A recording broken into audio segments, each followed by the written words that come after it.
Oi galera, nós estamos aqui com o Iago Martins, ele é de Fortaleza e é da Igreja Batista Manancial. Ele é seminarista e faz parte de um dos blogs mais conhecidos de conteúdo evangélico, o Voltemos ao Evangelho. Tudo bom, Iago? Tudo.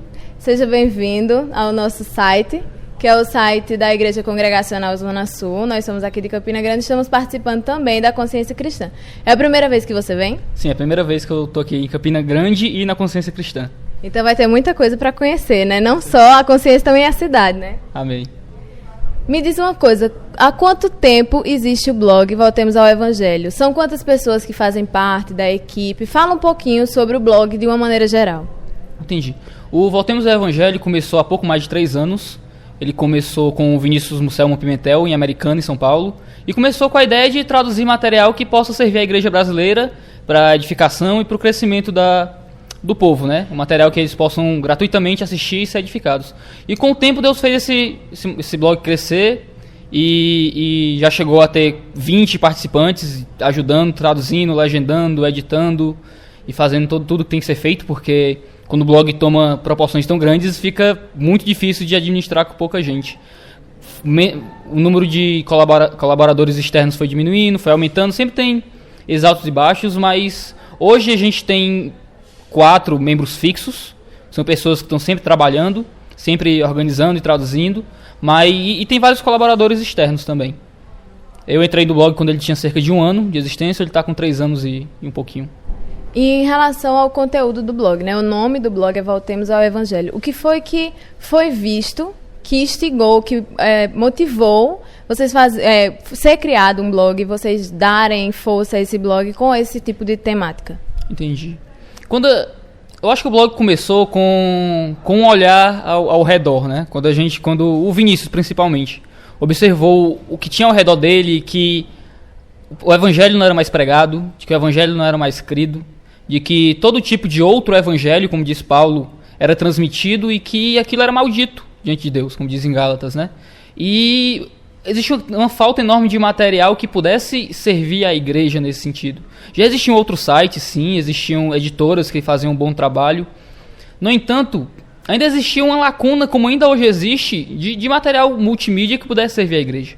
Então, nesse anseio do coração, Deus moveu várias coisas, e algumas coisas de modo bem dramático mesmo, acho que em outro momento caberia comentar, que fez com que esse blog fosse criado e material fosse traduzido. E com o tempo isso foi tomando popularidade, não porque nós fazemos um trabalho que seja melhor do que os outros, ou porque nós temos técnicas melhores, mas porque o povo sentia fome e sede do evangelho. E quando a gente começou a transmitir esse evangelho através de vídeos, através de textos, através de e-books, o pessoal correu atrás e divulgou, não porque, de novo, não é porque a gente é melhor não, mas é porque o evangelho, o povo sentia fome desse evangelho. E quando a gente começou a transmitir esse evangelho, como outros sites que já o fazem, o povo começou a ir atrás. A ideia é que essa fome e sede que a igreja tem do evangelho, essa fome e sede que eu tinha do evangelho, que começou a ser suprida através do próprio site, porque eu entrei na equipe do site porque o site transformou a minha vida, né? Ele já existia quando eu cheguei lá. Foi essa sede que fez o site começar e é essa sede que faz o site continuar. Como é que vocês enxergam uma possibilidade dessa volta ao evangelho existir? O que é que falta? O que é necessário? Primeiro, falta amar Jesus. Porque quando você ama alguém, você quer conhecer esse alguém. E quanto mais você conhece esse alguém, mais você o ama, se essa pessoa é realmente amável. E falta na igreja o amor por Jesus. Muitas pessoas dizem que amam Jesus, cantam músicas dizendo que amam Jesus, se ajoelham e choram, levantam as mãos em momentos de quebrantamento, mas é um amor de momento. Porque quando você realmente ama a pessoa, você vai atrás de conhecer e quer conhecer mais, você abre a Bíblia para conhecer mais. E quando você vai conhecendo Deus que você diz que ama, você vai vendo que muitas coisas que você cria não fazem sentido. Muitas práticas suas não são as práticas que Deus mandou que você fizesse. Falta amar Jesus, porque quando nós amamos Jesus, nós vamos buscar teologia. Quando nós amamos Jesus, nós vamos ler nossa Bíblia. Quando nós amamos Jesus, nós vamos orar e pregar a palavra de Deus. É entender que Jesus ele não só está no centro, mas ele é o próprio centro da nossa fé. Ele é o autor e consumador do evangelho. Se nós amássemos mais Jesus e buscássemos conhecer ele como fruto desse amor, eu creio que nós íamos continuar voltando ao evangelho todos os dias da nossa vida. Vocês têm um dos blogs mais acessados, né, do nosso meio, do meio evangélico. Como é que vocês enxergam a importância da internet na disseminação de uma boa teologia, de uma teologia saudável? Eu acredito que hoje a internet é fundamental para transmitir esse tipo de coisa. Primeiro porque nós estamos vivendo, evidentemente, no Brasil, uma completa crise de igreja local.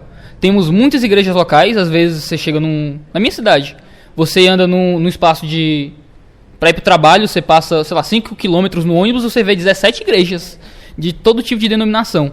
No entanto, mesmo que hajam tantas igrejas, parece que não existe uma teologia sólida sendo formada, a teologia da prosperidade, o liberalismo, os movimentos emergentes têm tomado conta de um modo das igrejas locais do Brasil que é triste. E a internet tem sido um meio das pessoas conseguirem um material que elas não encontram nas suas igrejas locais.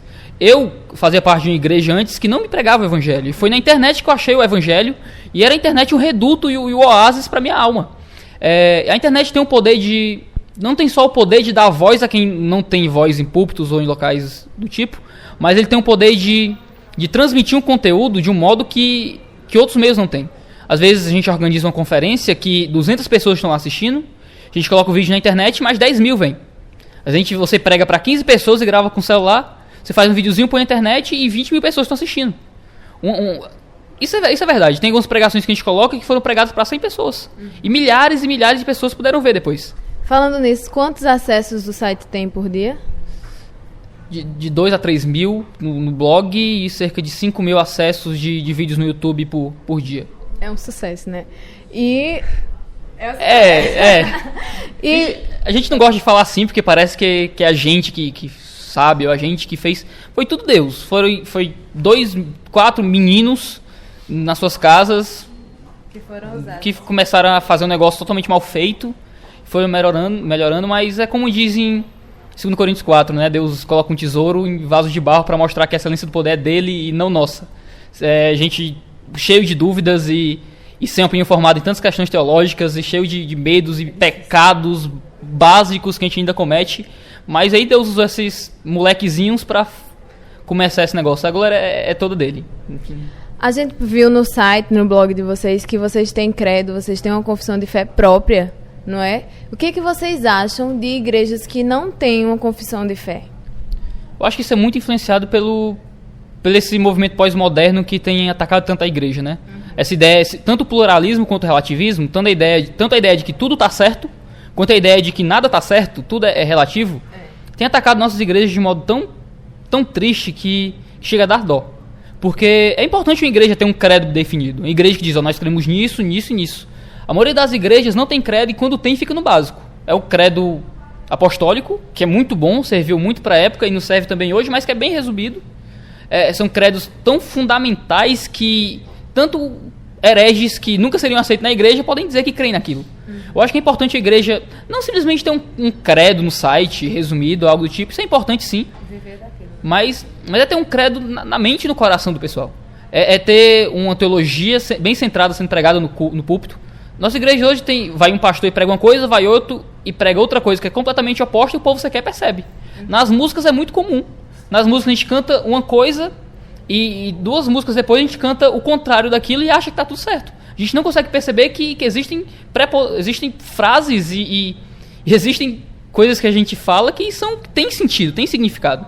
Hoje em dia a gente é muito subjetivo. Os movimentos emergentes nos Estados Unidos, que estão muito piores do que aqui, com certeza, costumam dizer que nós não podemos ter crenças muito firmes. Tudo é relacionamento. Mas os credos são importantes. Tem um pessoal que eu gosto muito, que é o pessoal da iprodigo.com, que é um site que eu simplesmente amo. E fica aí o merchan básico, iprodigo.com. Tem um post lá chamado Confissões de Fé, Credo, do Josias Júnior. Todo pastor devia ler aquilo para entender como as confissões de fé históricas, como confissões de fé pessoais são importantes para uma boa formação e uma boa unidade teológica do corpo.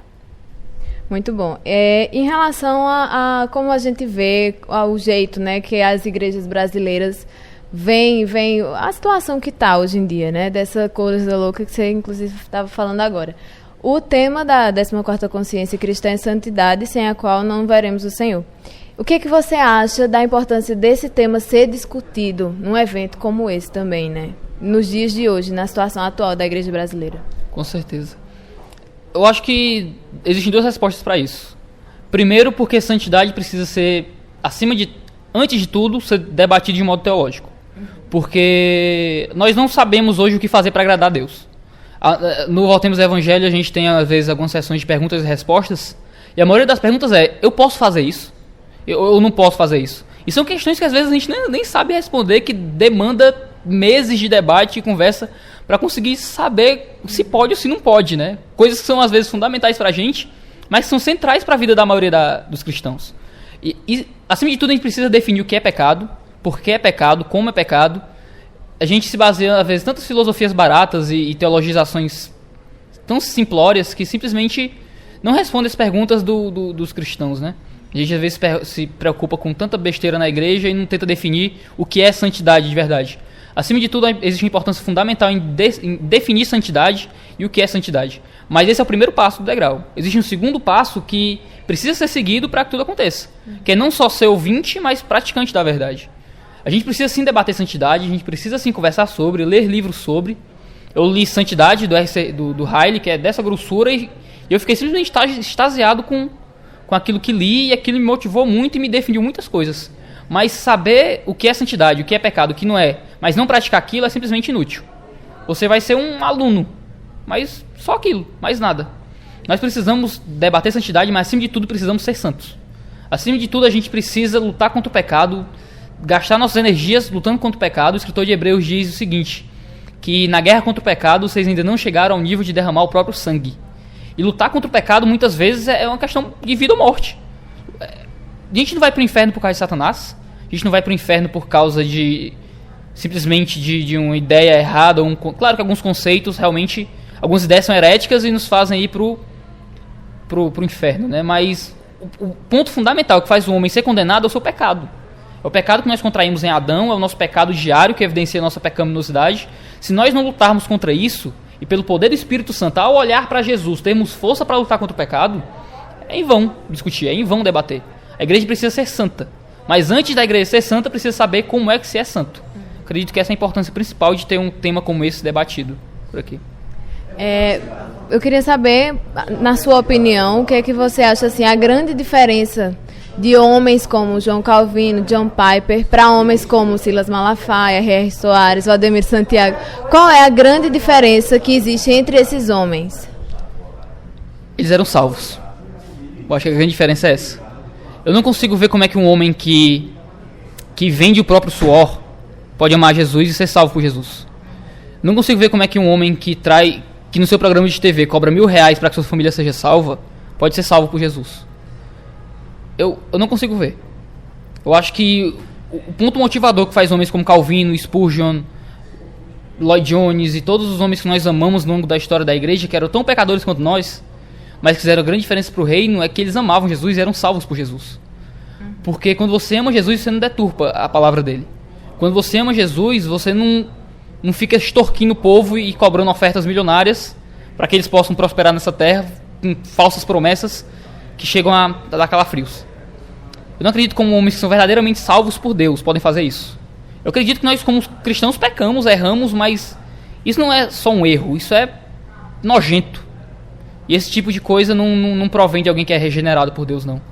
O que fez Whitefield, o que fez homens como John Piper hoje, Paul Washer, serem o que são em Deus, é porque Deus sim os levantou e os usou, mas acima de tudo, o ponto fundamental disso é que eles foram salvos por Jesus e que Deus mudou o coração deles, transformou a mente deles, e eles puderam viver uma vida real de acordo com aquilo que eles dizem crer. Se nós começarmos a desenvolver nossa salvação com temor e tremor, como Paulo diz em Efésios, a gente pode, claro que não ter tanta visibilidade como esses homens têm, porque isso é algo que Deus dá. Existem muitos grandes cristãos que vão morrer em anonimato, em prol de 15 pessoas, 40 pessoas na igreja local. Existem pessoas que Deus vai usar para serem famosos, sim. Não é promessa para todo mundo, mas algumas pessoas têm edificado muito o mundo na força de Deus através de serem reconhecidos. Isso é normal, isso acontece com muitas pessoas. Não sei se daqui a 10 anos, 20 anos, se eu for um pastor, ou quando for um pastor, eu vou ser famoso, vou pregar por aí, ou se eu vou morrer por 20 pessoas. O que Deus me der, eu estou querendo. Eu quero viver por Ele. Mas a ideia é que nós devemos desenvolver nossa salvação.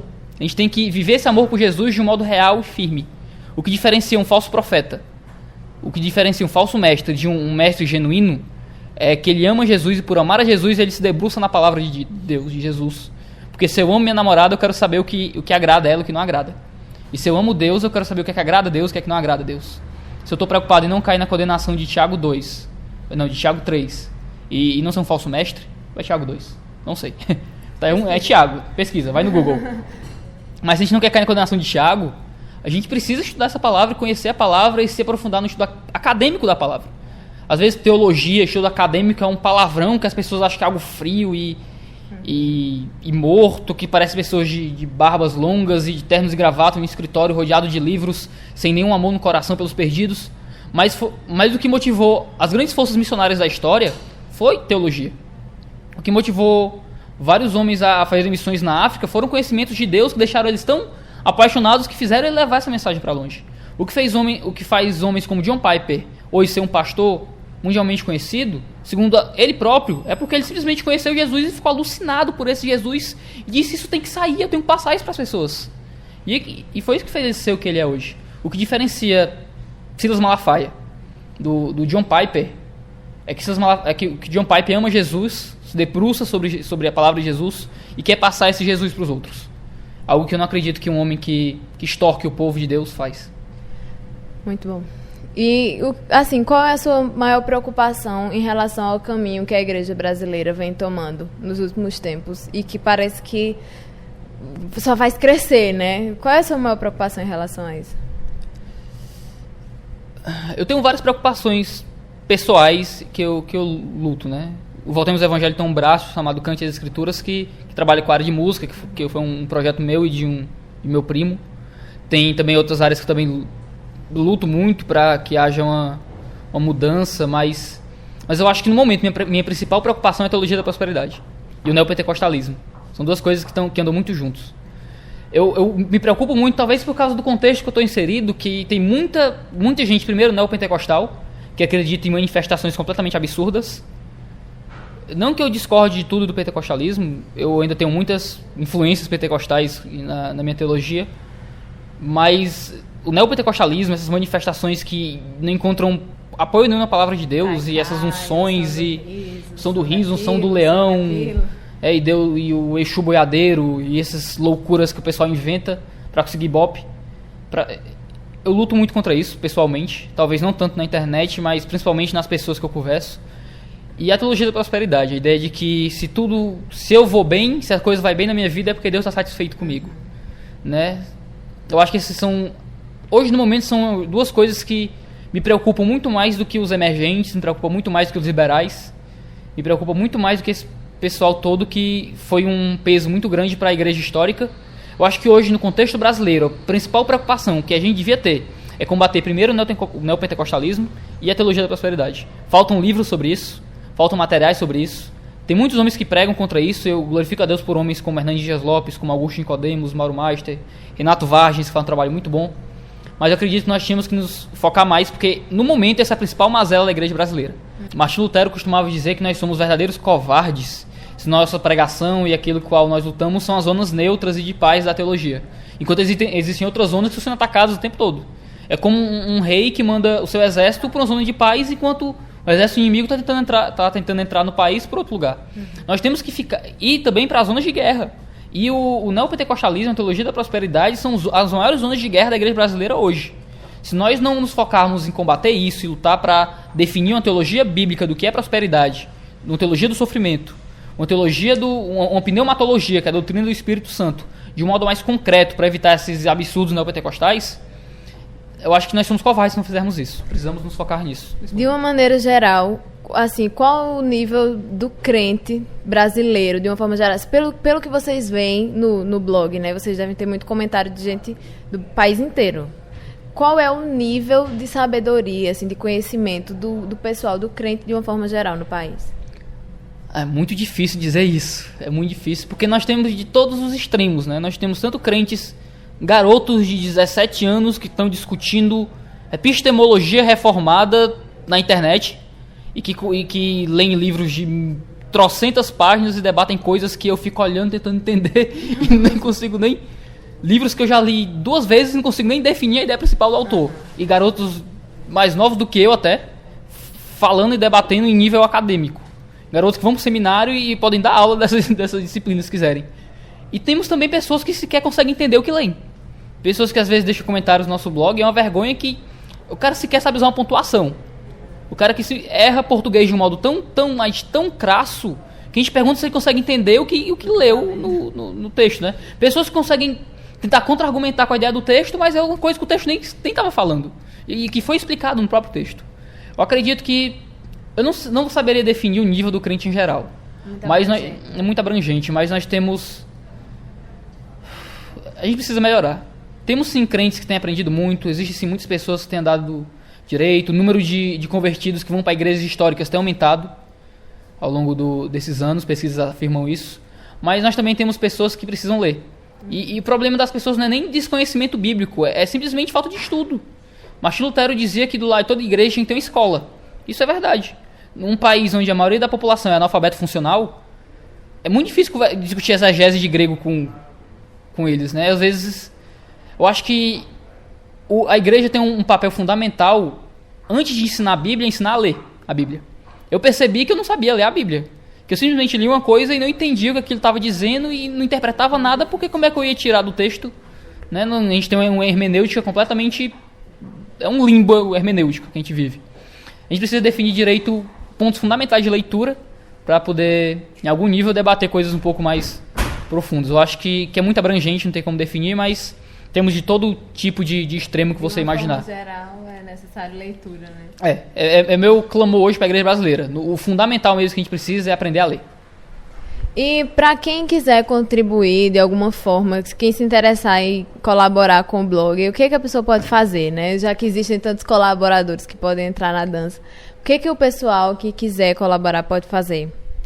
Antes você ora, e ora para saber se é isso que você quer mesmo. Muitas vezes a gente, no âmbito da coisa, quer ajudar, mas não tem tempo, não tem como. A gente sai de 6 da manhã de casa para trabalhar e chega 11 da noite e quer ter tempo para traduzir alguma coisa, né? Ore, analise o custo, às vezes é difícil. Leia nossa confissão de fé, leia nosso blog, veja se você concorda.